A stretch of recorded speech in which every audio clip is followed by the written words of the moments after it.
जय श्री राधे कृष्ण साथियों। मैं भी कृष्णा ज्ञान सारा चैनल में आपका स्वागत करती हूँ। कैसे हैं आप? आपके अच्छे स्वास्थ्य और सुखद जीवन की मंगल कामना करती हूँ। आपके और अपने इष्ट देवों को कोटि कोटि नमन करते हुए, बड़ों को प्रणाम करते हुए वीडियो प्रारंभ करते हैं। साथ ही आज बात कर लेते हैं आषाढ़ मास की, वो अद्भुत महीना जो भगवान श्री विष्णु को अत्यंत प्रिय है। वो अद्भुत महीना जिसमें बहुत सारे त्योहार के साथ साथ यानी कि गुप्त नवरात्रों के साथ साथ देवशयनी एकादशी भी आई। ये अद्भुत महीना कब से कब तक रहेगा?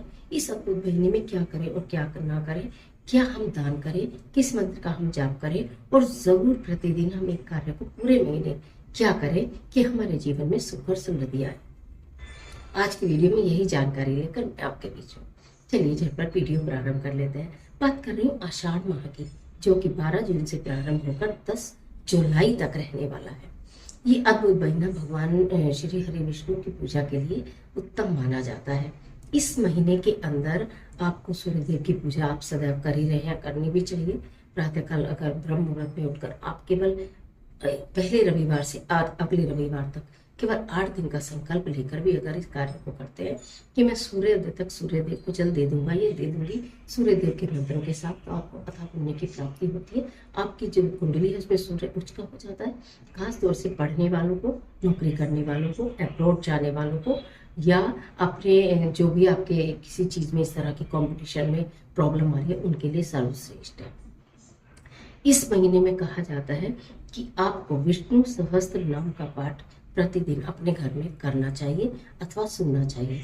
यानी आप महिलाएं हैं, नहीं पढ़ सकती, नहीं कर सकती, आप निकालिए विष्णु सहस्त्र नाम का पाठ अपने मोबाइल में और उसको स्टार्ट कीजिए। उसके बाद आप अपने घर के काम कीजिए, उससे बहुत पुण्य की प्राप्ति होती है। भगवान श्री हरि विष्णु प्रसन्न होते हैं। इस महीने में भगवान श्री हरि विष्णु का वैसे भी आप जो भी मंत्रों का जाप करें वो आपको करना चाहिए। आषाढ़ माह में नमक का दान सर्वश्रेष्ठ माना जाता है। तुलसी पूजन सर्वश्रेष्ठ माना जाता है। तो आप तुलसी जी की पूजा आप करते ही करते होंगे, लेकिन अगर संकल्प देखिए, प्रतिदिन की जो हमारी पूजा होती है, चाहे हम तुलसी जी की पूजा करें, चाहे हम पीपल में जल दें, चाहे हम शिवलिंग पर जल चढ़ाएं, कुछ भी करें, लेकिन अगर आप किसी कार्य को संकल्प लेकर करते हैं तो उस कार्य के अद्भुत परिणाम देखने के लिए मिलते हैं। यानी कि कोई भी आपकी मनोकामना, कोई भी आपकी इच्छा, कोई भी आपके कष्ट है, उनको दूर करने के लिए या मनोकामना को पूर्ण करके आप संकल्प लेते हैं 11 दिन का, 21 दिन का, या कि मैं 11 दिन या 21 दिन तुलसी में इस प्रकार पूजन करेंगे कि एक पिंच मतलब 2 बूंद दूध और उसमें 1 पिंच हल्दी डालकर मैं ये करके और दीपक जलाऊंगा या जलाऊंगी, और दीपक में भी पीली बाती या फिर 1 चुटकी हल्दी डालकर संध्या समय में। तो ये आप इस तरह से संकल्प लेकर करके किया, मैं 11 दिन 21 दिन शिवलिंग पर जल अर्पित करूंगी या दूध अर्पित करूंगी। जो भी अर्पित करूं उसमें हमें ओम नमो नारायण मंत्र का जाप करना चाहिए। केले के वृक्ष की पूजा मैं पूरे महीने करूंगी या करूंगा, या 11 या 21 दिन जरूर करूंगा या करूंगी।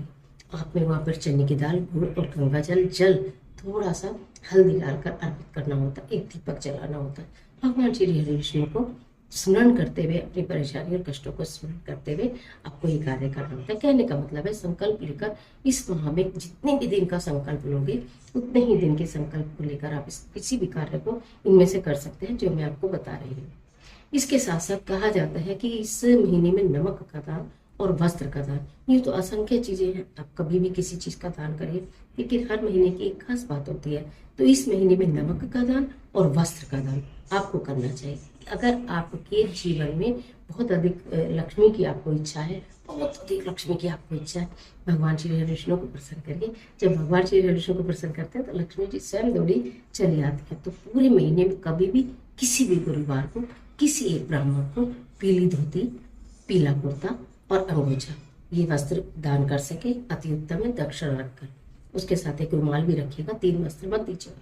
और अगर आपको लगता है हम सारा नहीं दे सकते तो पीले रंग का अंगोछा दे दो, पीले रंग की धोती दे दो, पीले रंग का कुर्ता या उसका कपड़ा दे दो। मतलब कहने का यह है कि पूरे मन में कभी भी आप इस कार्य को जरूर कर लीजिएगा। ब्राह्मण को ही देना, ये जो पीले रंग के वस्त्र हैं ये ब्राह्मण को ही देने।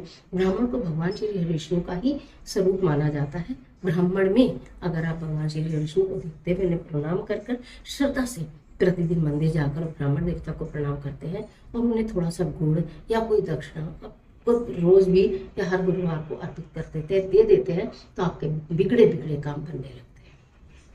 आषाढ़ माह में क्या नहीं करना चाहिए? आषाढ़ माह में वृक्षों को इधर से उधर नहीं करना चाहिए। ये मानसून का महीना भी होता है, मौसम परिवर्तन का महीना होता है। खान पान का विशेष ध्यान रखना चाहिए।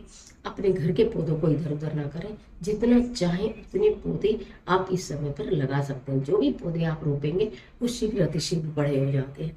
जब आपके द्वारा रोपे गए पौधे बड़े होते हैं और धीरे धीरे धीरे धीरे बढ़ते बढ़ते वो विशाल वृक्ष बन जाते हैं, तो आपके वंश बेल भी बढ़ते हैं और आपके जीवन के जो कष्ट है वो सब हवा हो जाते हैं।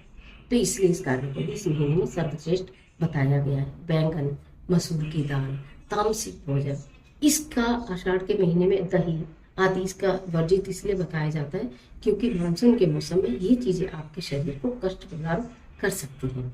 तो इन चीजों को खाए ना। हाँ, जिस भी चीज को आप खाना छोड़ें उस चीज का आषाढ़ के महीने में दान करें। बैंगन नहीं खाते, बैंगन का दान करें। अब आप ये बोलोगे कि बैंगन खाते नहीं है तो हम दान करेंगे तो दूसरा खाएगा, क्योंकि यह बात कुछ उन लोगों पर लागू नहीं होती जो संकल्प नहीं लेते, जो पूजा पाठ पर ज्यादा ध्यान नहीं देते, मानते नहीं है और जो बहुत ज्यादा जरूरतमंद है। उनके लिए ये बात मैटर नहीं करती कि क्या खाना है क्या नहीं, उनके लिए ये मैटर करती है कि कुछ तो खाना है, राइट। तो आप उनको दे सकते हैं। नमक का दान करिए, बैंगन का दान करिए, दही का दान करिए, जो भी हो सके वो दान करिए। मंत्रों का मैंने आपको बता दिया, विष्णु सहस्त्रनाम का पाठ मैंने आपको बता दिया, आदित्य हृदय स्तोत्र का रविवार पाठ अपने घर में चला देते तो अति उत्तम है। तो आषाढ़ महीने की अनंत शुभकामनाएं। आषाढ़ महीने में इनमें से जो भी कार्य कर सको वो जरूर कर लीजिएगा। निश्चित निश्चित अति उत्तम फल की प्राप्ति होगी। आज के लिए इतना ही, इजाजत दीजिए। आशा करती हूँ वीडियो आपके लिए बहुत उपयोगी साबित होगी। इस तरह की तमाम वीडियोस को देखने के लिए चैनल को सब्सक्राइब कर लीजिएगा, बेल आइकन का बटन भी प्रेस करिएगा, इससे आने वाली वीडियोस का नोटिफिकेशन आपको मिलता रहे। वीडियो अच्छी लगती है तो लाइक जरूर करिएगा, फ्रेंड्स के साथ शेयर करना बिल्कुल मत भूलिएगा और कमेंट बॉक्स में अपने इष्ट देव का स्मरण जरूर करिएगा।